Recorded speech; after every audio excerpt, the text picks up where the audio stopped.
He drove by and he saw the golf course, and he was like, I want all the fields to look like this. I said, yeah, I do too. But then it's also like, okay, now we got to make all the fields look like this. My name's Jeremy Workman, and we are located in Montague, California. We do a lot of genetics here. So we have a feedlot, and so we use all the hay that we produce for feeding the cattle and mostly the bulls. So this is first planted last year. And so last year we got the first cutting done, and we then applied it. The first cutting was 100 bales, so we applied it after that. Second cutting was 50 bales, so 150 total for the season, 2 cuttings. So this year on this field, you can see me smiling, it did 350 bales for 1 cutting this year. 150 last year for 2, 350 this year for our first cut. It means everything, with the price of everything going up, water and everything, and drought, not knowing if there is water next year.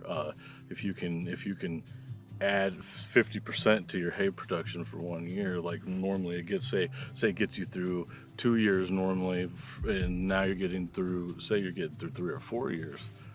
It does a lot. And then the regrowth is amazing, because was it like 2 weeks ago we cut this, pulled all the bales off of it a little bit after that, and gave it a shot of water, and you can tell it's already 12 to 14 inches or more.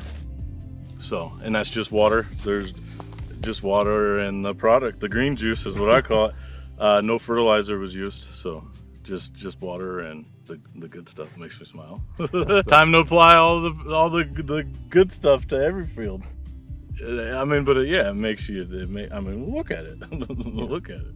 So, the color. Like, look at the color of it. You can see it right now. So, that dark green, that healthy green, that lush green. You could tell looking at the other field, and it was more like a light green. Like, hey, something like, whether it's bugs or water or nutrients. Obviously different fields, so we don't know what the soil is. It's like a mile that way, it's going to be a little different. But if you took it like for what it was per acre, then yes, there was quite a bit of difference. And that was just, once again, both of them were planted last year for the first year. I would love a 4th cutting. I think it's unheard of, but that's what I'm going for. If the weather holds out, we could definitely be on track for a 4th cutting, which would be amazing, because 3 is normal. 3 is like the target and the common. I think it all goes back to the regrowth. So it all goes back to giving the alfalfa a head start over the weeds, because obviously weeds, until the alfalfa gets the water normally, the weeds can survive with less water, so the weeds shoot up. And I think what has happened is basically with the regrowth of the alfalfa, it has helped fight off the weeds. It saves a bunch of headaches. Makes your first cutting a lot cleaner than it would be.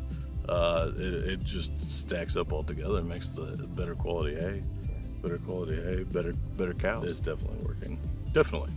Definitely, and as you can see on this field, like, we haven't added anything with it. So imagine if we added fertilizer with it, so which is the plan in the future. So, but if you look at it, like, it has basically acted as a fertilizer, and so I know that it's not a fertilizer, but you can look, and so yeah, like, it definitely, like, add fertilizer to the wildfire we already have going. So it's going to be pretty crazy to see.